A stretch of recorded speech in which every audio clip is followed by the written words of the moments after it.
and industry professionals, fostering cinematic innovation and collaboration. Yet, as attendees, we often remain unaware of the complex efforts behind organizing these grand events.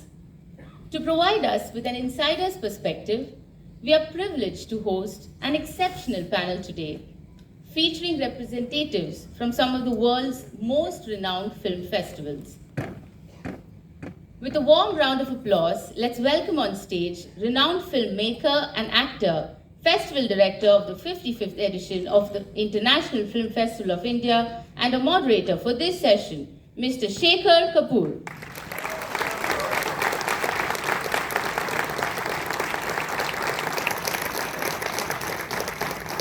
Let us now welcome film critic, festival programmer, and the CEO of Toronto International Film Festival, Mr. Cameron Bailey.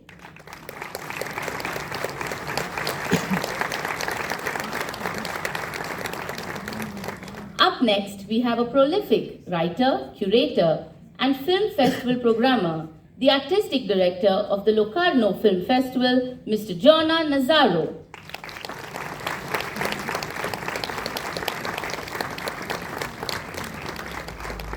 Finally, a creative producer, film programmer, event manager, and the festival producer of Edinburgh International Film Festival, Miss Emma Boa.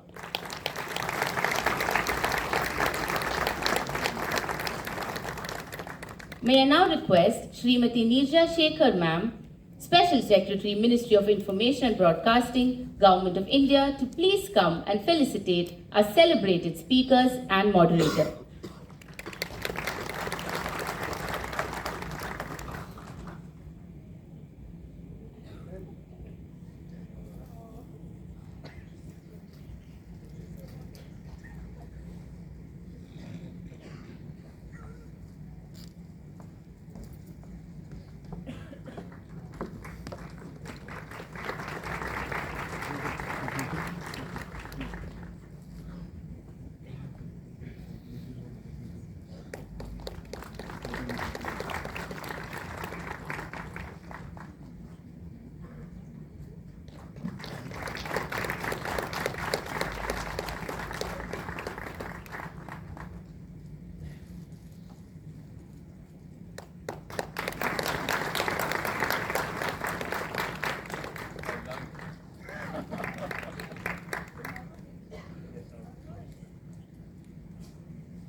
Thank you, ma'am, for joining with the felicitation.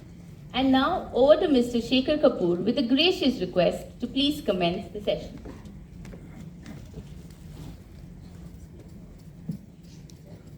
Hello. Oh, great. I like my voice. Thank you. I know Cameron has a hard out. He has a flight to catch, so let's start with you. Let's get to the basics. Cameron, you run one of the world's most prolific film festivals, and Cameron is one of the greatest supporters of Indian cinema in Toronto.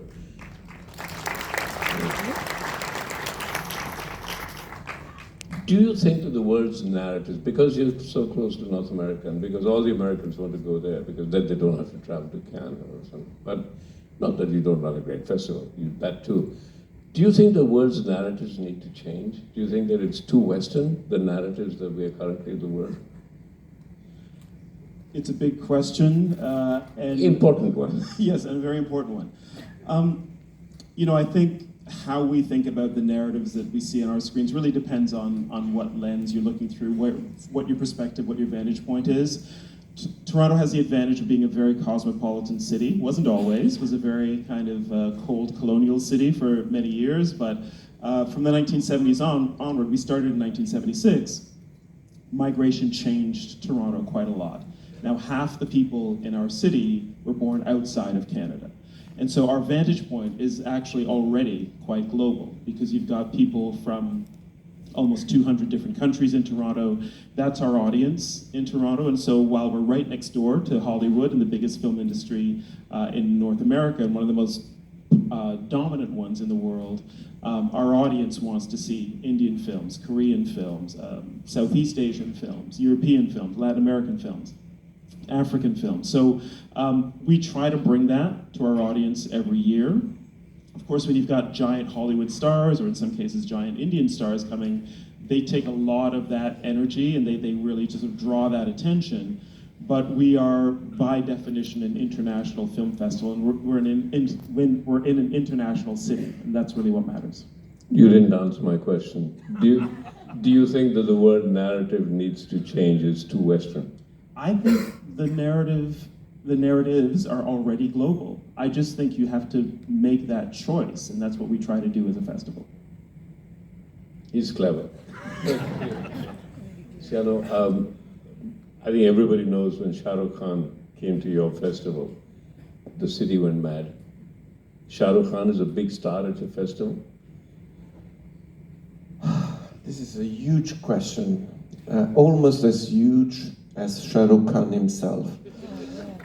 Shah Rukh Khan has been a long time dream, personal dream, for it to come true.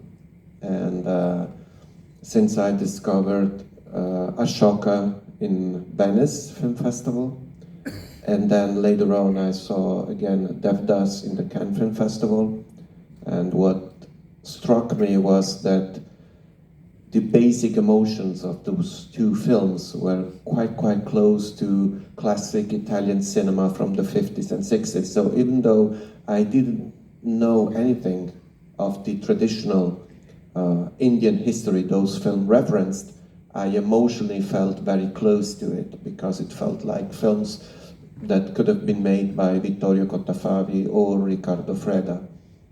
And since then I thought, this is huge. But obviously it wasn't easy. So to answer your question straight, Shah Rukh Khan is not a big star. He is the biggest star that ever came to Locarno, and is also the most respectful and talented person that I was ever graced to meet.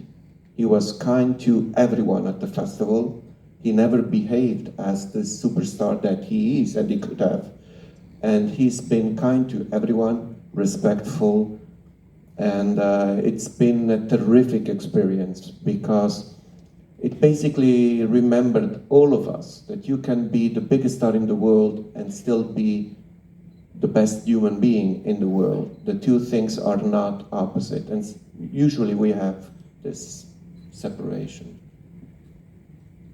Who's not a fan of Shah Rukh Khan here? One, 2, 3, 4, 5, 6, 7. If I wait long enough, all the hands will go up. What are you guys talking about? Stop it. Okay. Emma, Edinburgh probably is one of the most beautiful cities in the world. And I've gone to Edinburgh very often, but for the Fringe Festival. Now, why is the film festival also not part of the Fringe Festival, or why is the Fringe Festival also not part of the film festival? Or, yeah, no, either way. Well, that's an interesting question. So Edinburgh International Film Festival is the longest continually running film festival in the world, and actually was inaugurated in 1947 at the same time as the Fringe and the Edinburgh International Festival. Speak a little louder, dear. Is this working? Can everybody hear, Emma? Yeah. Yes. Okay, great. Can you hear? That's better. I'll start that again. So Edinburgh International Film Festival is the world's longest continually running film festival. At 77 years old. It was inaugurated in 1947 at the same time as the Edinburgh International Festival and the Fringe in the wake of the war. And actually, Edinburgh International Film Festival has we relaunched the festival this year after the parent company for the film festival and Filmhouse Cinema in Edinburgh went into administration in October 2021. So we are now a completely brand new entity with a new board, new festival director, Paul Ridd, and a new strategy for the festival, which is to embed itself functionally and meaningfully within the Fringe and the wider cultural offering that takes place in Edinburgh in August every year. So by virtue of that, we've established new partnerships with the Fringe. All of our ticketing for the festival this year ran through the Fringe box office. So people were able to buy tickets through the Fringe website and Fringe app. One of the core aims of the festival is to attract new audiences to independent film. So many international audiences are obviously coming into Edinburgh at that time. Many people who are interested in film, but also people who are just interested in art and culture.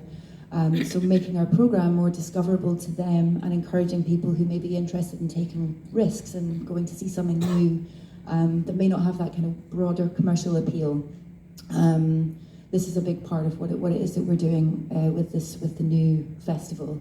And also with our industry programme is leaning into, because so many filmmakers and artists are working across art forms, and that kind of cross-arts collaboration and cross-pollination is something that we're very interested in honouring and facilitating opportunities for industry and creatives to benefit from networking with each other.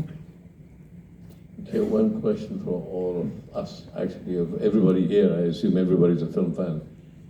With increasing technology, less and less people are watching stories through film, and they're expressing themselves through short videos, 30 seconds, TikToks, not even OTT, not even. So only 10% of this world's population is watching cinema as we know it. Do we have a responsibility to protect cinema? Or do we say, as film festival directors, it's fine, whichever way audiences want to tell stories, let us embrace that and go with it. So, Cameron. My feeling is that stories are more powerful than any single technology. Stories have been around since human beings have been around, and the technology will always change.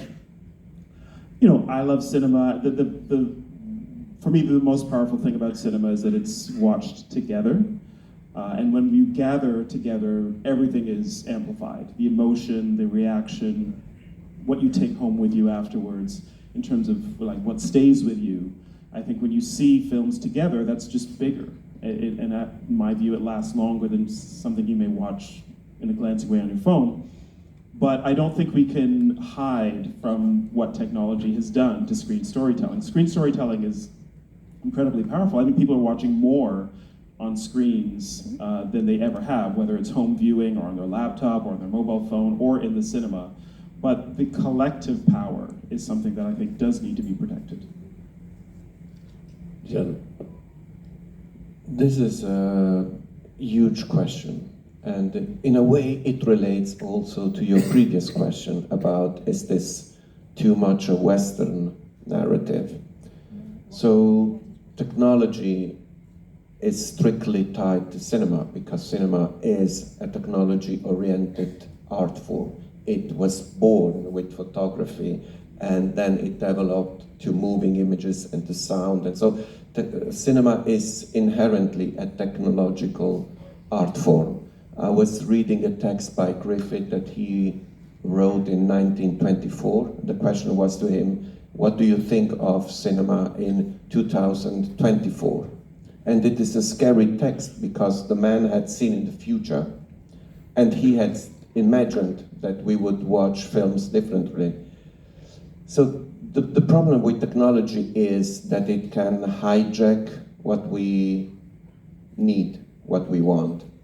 So nowadays it begins with language. We don't refer to films as films anymore. We speak of content. This is a scary word because it feels like something that you put in a box, and then when the box is full, you move on. Films are not content, films are art. And I'm saying this because there are out there film people that want still to make their first short film, their first film, and they need to defend the idea that what they have to say could be art, could be art. So I'm not against technology. The thing is that technology wants to reshape the way we collectively experience our time. So people can watch 8 hours of a TV series on the phone, but they are unwilling to watch a 2 hours film in a cinema because it's too long. So this is not something that comes from them. This is a collective discourse that has been put on what the audiences would want. So I think that the audience as such needs to protect itself from what the industry or the industries want to put on them. I know this sounds very much like political discourse, but it's not. In terms of Indian cinema, over the years, Locarno has always been championing Indian independent cinema, young cinema. This year we had also in the jury Payal Kapadia, we had previous years a film Declaration, we had Dominic Sangma's first film, and so on. And these films, they need to exist. So I was extremely happy when Dominic's film was released in France and in other countries. So what I'm saying is, it's not about technology, it's what you do with technology. It's like saying, if I invent the wheel, I could get a car that would run over someone. It's how you use the wheel. So it's really, and this is really crucial. This is really crucial, because otherwise we end up in these polarizing conversations where something is bad or something is good, which doesn't take the conversation much further. You can applaud, it's fine, don't be shy. Okay. Emma. Yeah, I couldn't agree more. I think the technology itself is not the enemy, and again, it's how it is used and how it can be used to amplify what the art that is being created and then being presented to audiences. And it's I think the responsibility of film festivals as well to lean into the technological changes that are always going to be a part of society. And obviously we see what we have seen in across the pandemic when everything moved online, that there isn't really a replacement for that collective experience that that cinema offers to audiences. So this was something we thought might happen when we were in the throes of the pandemic, and what we've seen coming out of that is that there is still an appetite for people to come together in a physical space to watch films together and to meet the filmmakers in person and to hear from them directly, and having that really direct experience is something that can't be replaced. And well, we've seen, I think, changes in audience behavior, and obviously there is much more, and I hate the word content also as well, and we try to avoid using it at all costs, but for audiences to watch films and TV shows and any kind of moving image content on their phones or other devices that are not consistent with cinema itself, but that's there's still a way for us to ensure that films can be presented in the way that we know that we enjoy watching them, and we know that there is a benefit to presenting them in that way. Just a show of hands, sorry. Just a show of hands, how many people feel that cinema needs to be protected? Am I at a film festival?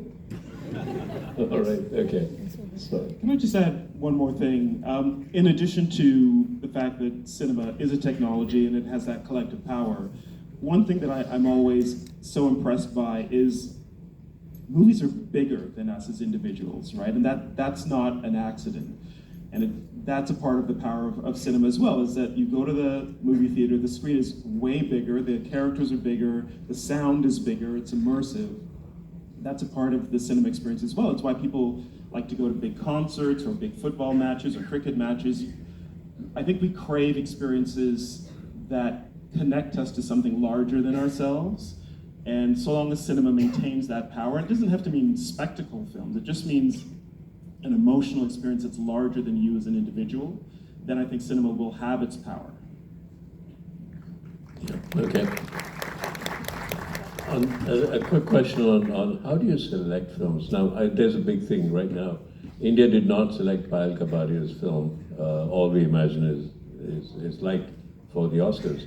No, there was a whole committee sitting there and they said, no, this is not the film we selected. Selected another really good film. It's an opinion. World over, everybody's saying that it's one of the best Indian films to come out in decades, Payal's film, All We Imagine is Light. But how do you decide, how does one person, one committee decide that this is, because you said cinema is for a larger audience, for people in general, so many people, how do individuals decide what's good, what's bad? Where does that creative decision, how does it get made? Thankfully, I'm not in that stage, but you guys are. Who wants to take that one up? You're looking at me. No, I can. If I were a car builder, someone who makes car, I could say, you make a car like this. This is the way you do it. Then someone else could come and say, no, we do it like this because this way. So what I'm saying is, it's very difficult. I mean, I've studied cinema. I never wanted to be a filmmaker, never. And I'm saying this because usually they say film critics are failed filmmakers. Well, I'm the exception. I never wanted to be a filmmaker. I'm a film director, I'm a failed actor. And the thing is, I started actually as a film critic, and then people noticed what I was writing, and they invited me to work in a selection committee. So you try to put what your ideas are in selecting those films. But as you go along, you realize that cinema is way more complex. And I'm saying this because, again, it's not rocket science. But it's also not very personal. And when I was in Venice, it was easier because I had to choose for the Critics' Week 11 films for 11 days. And it was very deliberate what you could do within that context, because it felt like you would add some touches of color on a way broader canvas. In Locarno, I immediately understood that I had to broaden my perception, and therefore I started working with a team of people. But deliberately I chose people that would not think like I do. And I knew it would be difficult and even painful, but it's a group of people that I deeply cherish and respect, because we think differently on everything. And this is what makes the festival an interesting place, because the selection process is awful. It's very complex. It's very painful. And it's very difficult to remember that we are together to do something, because when you say no to something, it feels almost like personal, but it's not. And then just this comment to what Cameron was saying, films are very mysterious, because you start watching the films when you have 40 minutes of something, then you have a very rough cut, and then you see an almost finished version, and then you project it the first time in a screening room, and the audience reacts, and then from the festival the film moves on to a different kind of audience, and the film keeps evolving, transforming. And if you look back at the whole journey, it's almost scary, because it's not the same film, even though it is. So what I'm saying is that we put together all our experiences as film critics, as industry people. One of the reasons I put together in my selection committee, I have a producer, distributor, film programmer, film critic, because it's good to have the different points of views on, and I, especially with the short film selection, which I do not work on. I have someone that is a film distributor, because I wanted that the short films could have a serious opportunity to go on, rather than be the one-trick pony or the one film in your life and that's it. So I'm sure I did not answer to a question, but... It does? Just to echo what Giona says, it is a very difficult process, very complicated. Do you have a team? We do, yeah. So we work with a team of programmers so we run open submissions, which for next year's festival will open at the start of January. But we also, obviously, through our networks and through our, attending festivals and our own personal networks as well, are seeking films and bringing them into the pool for consideration. But again, you're speaking to what Giona was saying about having a multiplicity of perspectives and experience as well that form part of our programming team, so that we are, as you were saying, it's a very mysterious and personal experience when you're engaging with the work of art. And often we find, when we're speaking to filmmakers, what we have seen in a film or what we have experienced through watching that film can differ somewhat from maybe what was even intended by the artists themselves.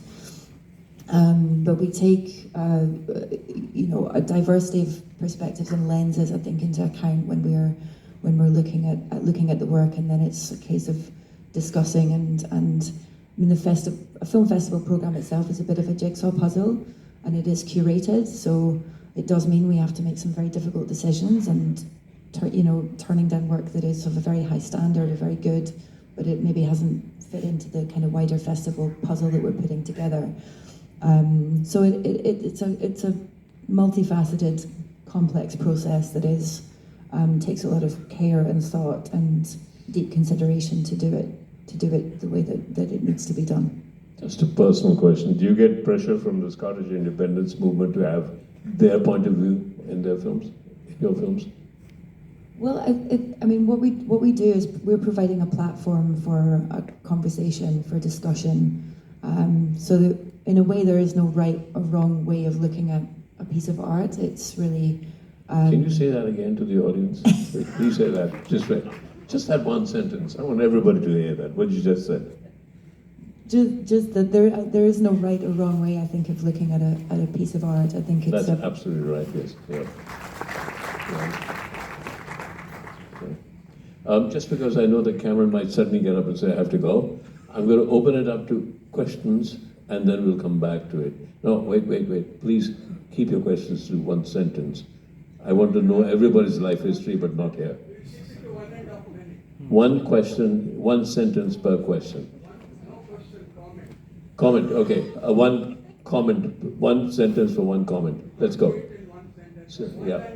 Okay, come on, let's hear you. You're the most vociferous.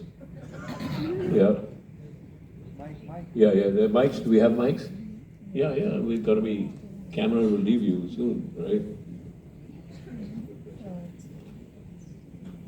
Yes. Can you hear? Yes, you can hear. Can you hear? No. Okay. Can hear. Don't worry Sir, about that. Okay, sir. 1.5 minutes, you can count. World cinema is suffering from cancer. For the past 10 years, there are no good films, and only Korean and Chinese and Japanese, Iranian films are keeping their quality, and all the Oscar best films are worst films since 2 years. They're half-baked serial and half-baked documentaries. Thank you, we get it. Do you want to take that? I would disagree. Yeah, fine, that's a good answer. Anybody else? Yeah, good. Yeah. So my questions to all four of you. As a filmmaker who's starting out and who's making a short film, what is the one piece of advice you would want to give to keep in mind if we want to send our films to festivals like yours? Yeah. I'd say just a couple of things briefly. If you're starting out and you're making short films, I think the most important thing is to make a film that you truly believe in and that expresses, through the form of cinema, something that is true to you. You won't always have that opportunity. Films become more and more expensive as you go. They involve a lot more people, so hold on to your own vision. Make sure you have a vision as a filmmaker. You have to know what you want to express in cinema.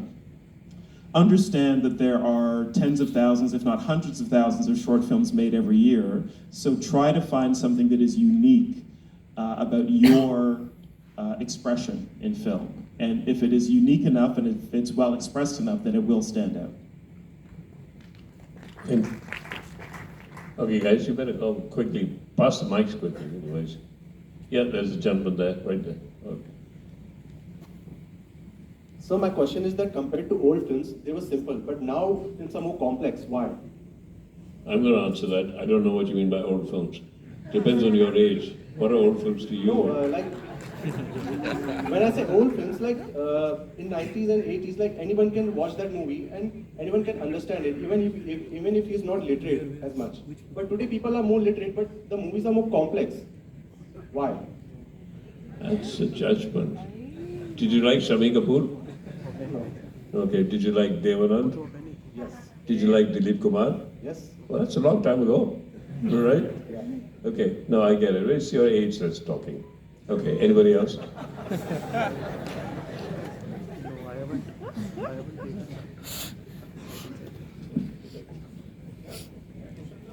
Haji. Okay, while you're waiting. Sir यहाँ है sir आपने कल festival में बताया था कि आप film सच्चाई पर बनाए आपकी फिल्म सच्चाई पर बैंडिट क्वीन थी बहुत बहुत अच्छी बढ़िया फिल्म थी अब मेरा एक क्वेश्चन है आपने एलिजाबेथ जो बनाई थी वो जिसमें ऑस्कर और भी मिला था उसकी सच्चाई क्या थी sir? The question is, you said yesterday that films have to have some kind of truth. Bandit Queen has truth. What is the truth of Elizabeth? Elizabeth, very honestly, I start every film with one sentence, if I can, otherwise I get a great script, I'll make it anyway. Is why do women need to lose their feminine qualities in order to have power over men? Why do men not have to become feminine? That was a big thing that's what we followed through the film, the whole idea. And there were a lot of things that were not historically correct, but they were philosophically correct. Okay, next. Yeah. This is a great session. I just have an answer to that gentleman over there. So, sir, I have here IFFI has programmed our film called Paper Flowers, which is based on an inspirational cancer story, which will be screened tomorrow and day after. I invite you to come there. I said world cinema is taking. Okay, guys, we can have this discussion separately. Okay. Since I have the Yes. mic. Yes, down there. Thank you. Yeah. Can you give the lady a mic here, please? Okay, it's still here. Come on, guys, take advantage of that. Can I quickly ask a question since I have a mic, sir? Excuse me. Sir, I have the mic. No, I said the lady here. Yeah.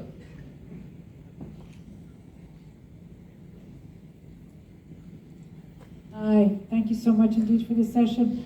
When we're talking about films and the power of seeing them in community on the big screen, larger than life, of course it's the very few privileged who are able to access the film festivals. I know in the case of Cameron's festival, TIFF, they take the best of the films and they bring them to remote areas across Canada, correct?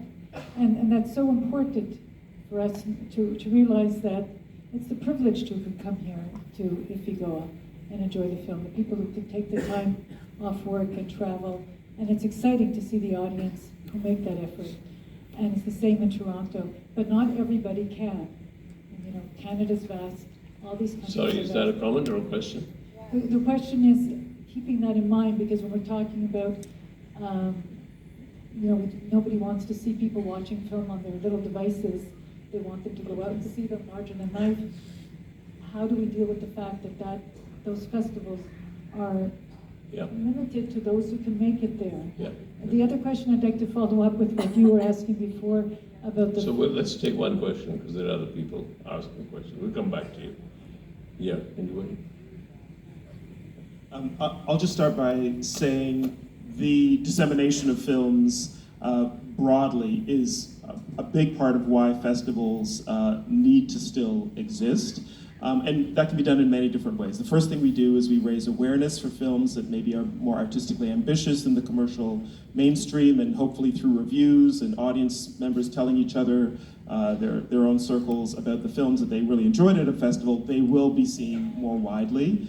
In 2026, TIFF will be starting a market in Toronto as well to hope to get films into distribution around the world, because there is that long chain of an economy that goes from festivals into films that eventually turn up on your mobile device all over the world. But we need to feed that, and we need to make sure that it's not just the most kind of obvious commercial product that goes into that pipeline, but that the films of higher artistic ambition are also disseminated around the world. I think this goes again to the question of how we do select films. The thing is, why do we need to believe in cinema? Because when Locarno announces a program of the competition, there are always a couple of names that are completely new. And obviously we believe in those names, we believe in those films, and usually those films managed to have a huge afterlife after the Locarno Film Festival. And this is what it is about, is to put out there people that have something to say.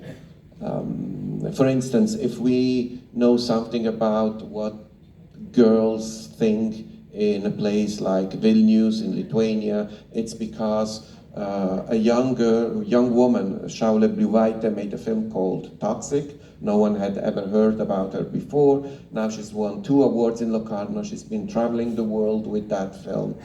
And she manages to engage meaningful conversations with audiences all over the world. So we understand that the specific reality from which she moved was not how they say usually, this is a national film. No, this is a film. And every audience is a part of our collective environment, society, that can engage a meaningful conversation with that piece of art. So this is what is important, is to keep conversation outside the boundaries of the so-called mainstream conversation, because all these limitations are ultimately damping the efforts that we put in having meaningful films out there. So I see the work of the Locarno Film Festival specifically in this, in trying to highlight as much as possible talents that could engage in deep conversations with audiences worldwide.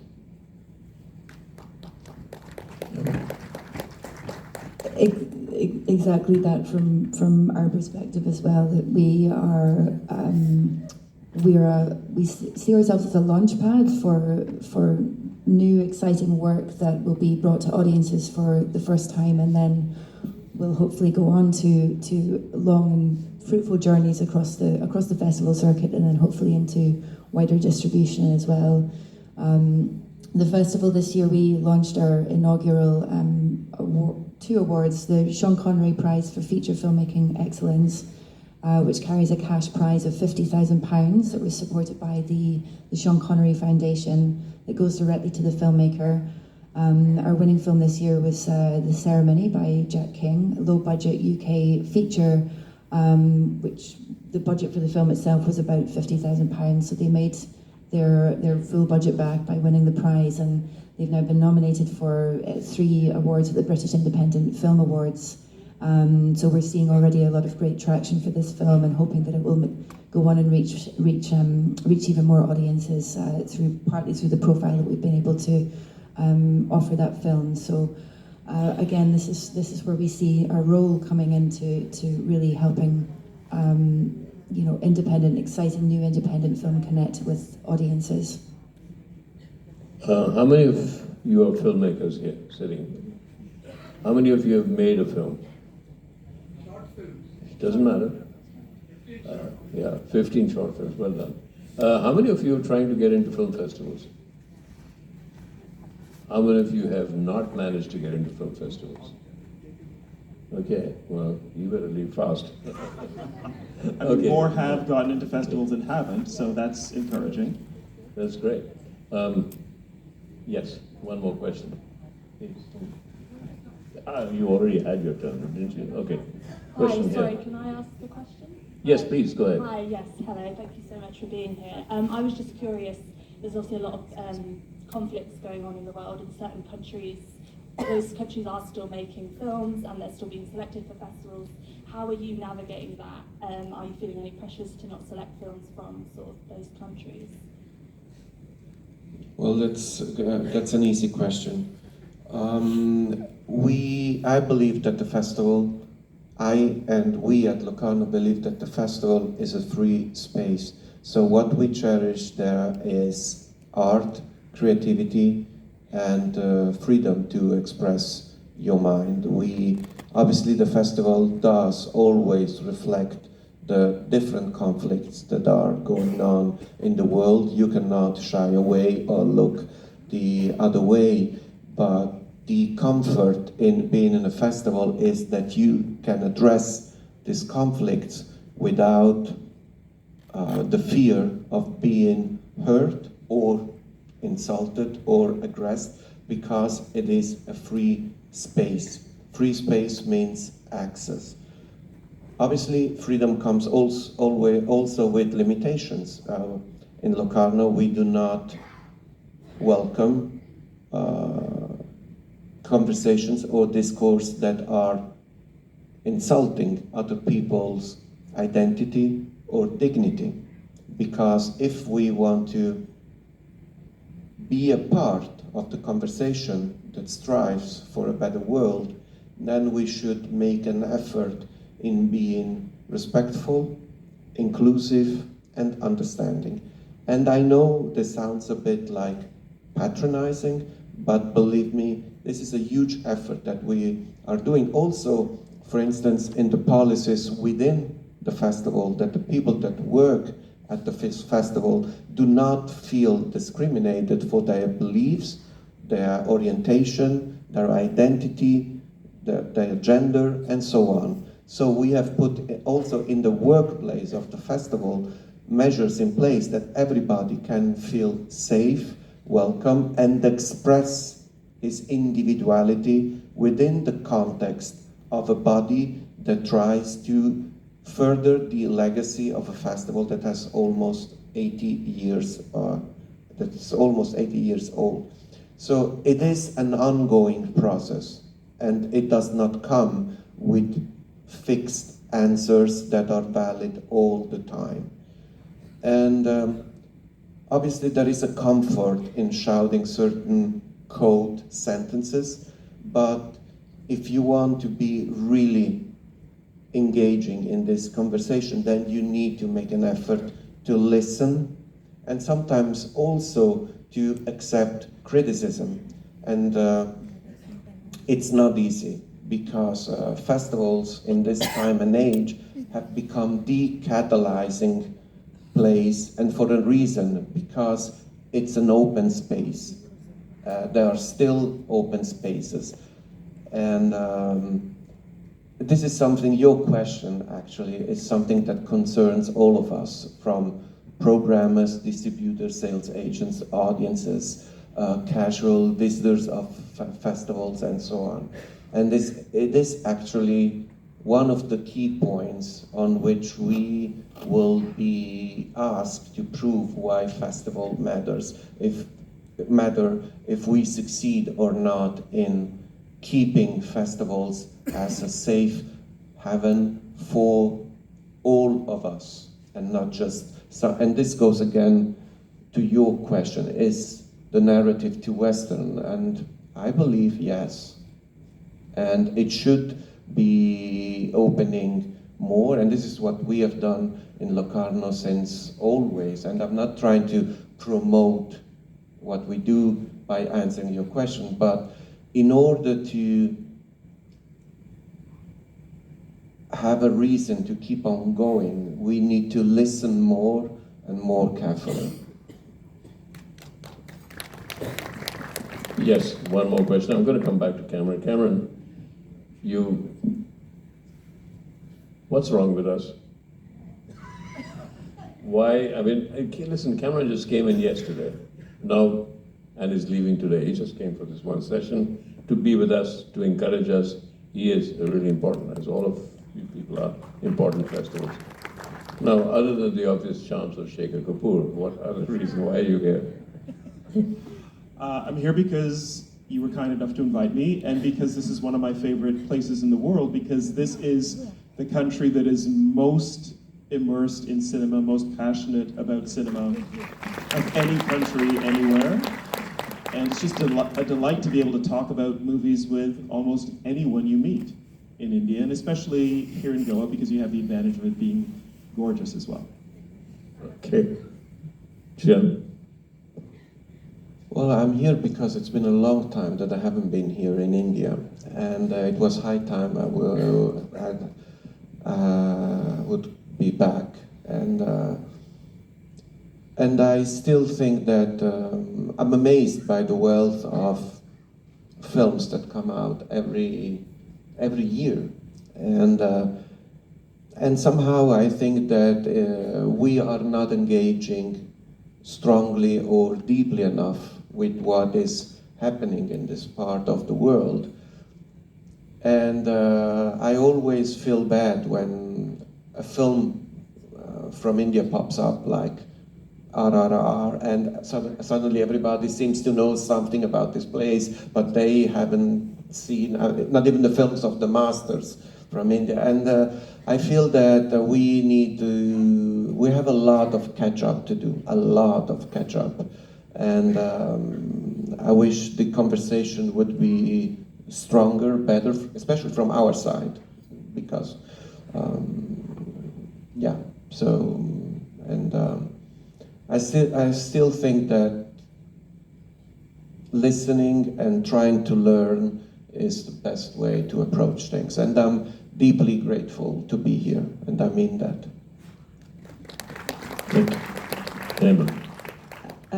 It's a great pleasure to be here and to be part of IFFI and the Film Bazaar. I first came to India. I've been to India several times. My 6th time, I think. My first time was in 2004, and it's an experience that stayed with me. It changed something in me. So to come back here always feels like a returning home in some way. And there's as Cameron says, there's a deep love of film and cinema that really feels so tangible here.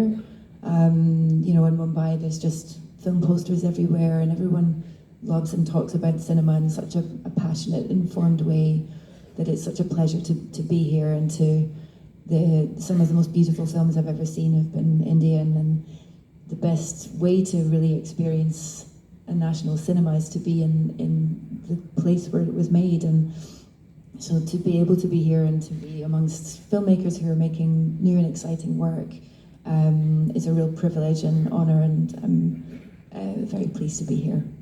Thank you. We'll take another question. All right. You're sitting right in front, I can see you, so all right. Yeah, can we have a mic here? Quickly. Please make sure. Well, we've tried. Hi, just a small comment and then my question. Can you stand up, please? I'm really grateful for film festivals. It's the reason I'm a filmmaker, especially the ones that you're talking about that are art. But for films like, say, Ande Gode Da Daan or Court, which was celebrated in film festivals, they couldn't break even. So my question is, do film festivals have the responsibility of sort of funneling a distribution channel, so where back catalogs can also be sold? Because they are wonderful films, no one gets to see them, you know. That's So the question is, do films have the responsibility of finding a distributor? No. Do film festivals have the responsibility of finding a distributor? I would say the answer is no. Funneling distribution channels so that art can actually keep growing and being seen by a lot more people, you know? Okay. Yeah, well, I would take that. Yeah.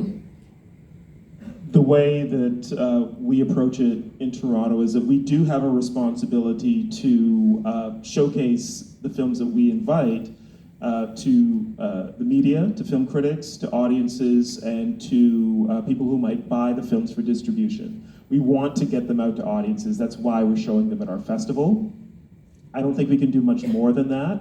The most important thing that I think we all have to do is we have to put down our money to buy tickets to films when they are in commercial release, because that's what fuels more films like the ones we love turning up in commercial release down the line. That's not something any one film goer can do. It's a collective act to actually go out when a film opens in its first weekend usually is the most important thing, and actually support that film and that filmmaker that you really admire by turning up, buying a ticket, sitting and watching it with an audience. And sometimes if you can bring friends, that's even better. But our job, I think, it's a lot already, is really to get the films out so that they can be seen and can be bought for distribution and ideally shown all over the world. There is one narrative that needs to be fought. And the thing is that the audience wants always the same thing. It's not true. The thing why we keep on watching the same films is simply because we get offered the same films. So the audience can be creative, just as the filmmaker, in demanding different films, to be treated respectfully. This is a right of the audience to say, we don't want this, we want something else. And this is how films live. This is how films live. And Cameron was right when he was saying that films have a different way of existing, because a film can fail today at the box office. In 10 years' time, it is a meaningful film for millions of people in the world, simply because that film managed to go from a university seminar to an independent distributor, to a streaming channel, and then back again to the cinemas. So what we as a collective audience need to do all the time, and there is no vacation from it, is to utilize our critical thinking. This is how you defend your right, our right, to have different films and to be treated respectfully by the people in the industry. If you don't use this critical right to think differently, then they will offer us always the same films. It's easy and difficult as that. We do, I mean, as a festival, we do work as hard as we can, as Cameron says, to help films reach audiences and beyond the festival itself. We invite press and buyers, industry to attend the festival and to signpost ways for them to engage with the films in our programme as well. We also do what we can to work with filmmakers or rights holders as well to maximise any marketing strategy or campaign that may already be in place, or to help implement that. Again, to help connect those films with audiences, and where we can, we support after the festival itself. But this again is what we are as a platform. There's only so much we can do up until a certain point, and then, as Cameron says, really what we need is people to go to the cinema and buy tickets to engage with that work. It's a really interesting story, Janet, from what you just said. My first film was a film called Masoom. How many of you seen it? Oh my God. Okay, that was 40 years ago. Okay, or 30 maybe, no, okay. What's that? Well done, yeah. But when it released, my first film, nobody went to the theater. We used to have a thing called black marketeers. Young guys, kids who used to go and buy up all the tickets, hoping that they'll be able to sell them on the black market because it'll be a popular film. First day, nobody came. Second day, third day, the theaters are empty, and these kids surrounded me and said, "You're going to give us some money back." I said, "What do you mean I'm going to give you money back?" But they thought, "Oh, the trouble, get that." Then we lost the theaters. Then on one day, it started to pick up. I have no idea. If that one day in my life had not happened, I would not be sitting here. So what happened? Now, 40 years later, everybody is demanding that I make a sequel to that. For a film that for 5 days just nobody went to the theater. So you're right, you never know about films. So everybody said, I made a great film. Oh my God. If Masoom hadn't had that one day, he would be like, remember Shekhar Kapur made that terrible film that nobody went to see? It's absolutely right. So destiny plays such a large part in our process, and that's why it's such a big business.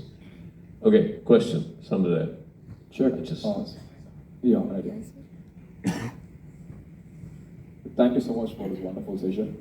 And I would like to know, do you find any significant changeover over the years in films which you have watched in the film festival? Any noticeable change that you find, hey, this is our change that has happened? Especially when it comes to the pacing and rhythm of the film, because a reduction in attention span of human beings is a phenomenon. I would like to know whether it has affected filmmakers too, in cutting their film. I'm not sure I heard it entirely. Can somebody understand that question? Reduction in attention span has been a phenomenon in humans because we watch 15 seconds, 30 seconds, it has been happened. So I would like to know whether it has affected filmmakers in the way that they do their pacing and rhythm of the film. Did you notice that changeover in filmmakers in terms of pacing and rhythm? It's a problem with the mic. So anybody who's actually got the question can repeat it. Yeah, yeah. I think he was talking about the impact of Instagram Reels and TikTok and all that stuff in the industry or the films. Okay, I need a girl because the male volume is going too high. Can a girl who understands that question ask it? Actually, I have a question. Hello. I'll translate his question. This is becoming fun, right? Yeah. Yeah. Okay. What he's trying to ask is basically the retention period of human mind right now is literally 15 to 20 seconds. So when it comes to feature films and filmmaking, so does that also play an impact while you are placing certain sequences in the film? So, Okay. So that is what he's asking. Are films becoming much more quickly edited than they used to be? That's the question, right? Do you find them the pace fast? I would say yes and no. I mean, if you watch Ziga Vertov from over 100 years ago, you'll find quite fast-paced cutting, so it's not new exactly. And I don't think that film ever goes in one direction. It's not like all of cinema goes in one trend, so you will find, all kinds of things happening simultaneously. Slow cinema happens at the same time as rapid-fire cutting. I have a lot of faith in the attention of audiences. I believe if the film is compelling, it doesn't have to be quickly cut. And I don't think that as a society or as a human species that our attention span is necessarily entirely getting shorter. But there are commercial trends, and we've certainly seen that in commercial cinema in terms of faster cutting. But I think that audiences will have the patience if they are connecting with what they're seeing and hearing. Well, the question is really interesting because if we go on social media, it's the triumph of the long take. Everybody's using just the long take. There are no cuts in TikTok, and eventually you do that artificially, but it's usually someone speaking to you directly. And so it's a bit the contradiction. I mean, you couldn't be doing that in cinema, although. So I don't think that the attention span is changing. I think that the attention span is there. What Cameron was saying, the commercial pressures are trying to shape our attention span in a certain direction. That is the real issue. But if you see the films that are getting made today or are getting awards, the latest Pedro Almodovar film, it's basically a conversation piece, wonderful one. I saw it in Toronto and I cried my eyes out. So anyway, so I don't think it's changing that much. The thing that we think that on social media the content is super cut is because there are short pieces and there are all short long takes. It's a contradiction in terms, but that's the reason. And we get tons of these, but ultimately every influencer speaks to you like this, and you should buy this, and you should listen to this, but it's a long take. There are no cuts there. It's the way we are offered constantly stuff to buy that is trying to shape differently our attention span. So this is my take on This is such a fascinating conversation. We could go up. I think I'm getting signs that your plane is about to take off. But let's see. Yeah, no, you can't walk in till I'm talking. Emma, do you have a quick take on that? You have to cut down your closing speech. We're here, right? Just very quickly, I think to echo what Cameron was saying, if the work is compelling, then people will engage with it regardless of any sense of attention spans being shorter or longer than normal. Well, listen, thank you very much. You've been a great audience. So, Shekhar, I have my quick individual question which I was... No, I don't have time for questions. Unless you want him to... There's an Air India plane waiting there, waiting to take off. So, let's say, you can... Small crisp? No, I don't have Sir, time. I'm so sorry. Sit down. Right. Okay, thank you. Okay, you've been a great audience. Thank you very much. And thank you, Cameron. Thank you. Thank you. Thank you, Cameron. Thank you, Emma. Thank you very much. Thanks for everyone being here. Yeah.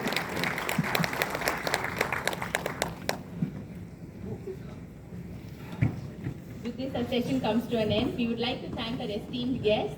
We would also like to thank our audience for being with us. We hope to see you for the next one. Thank you and have a great day.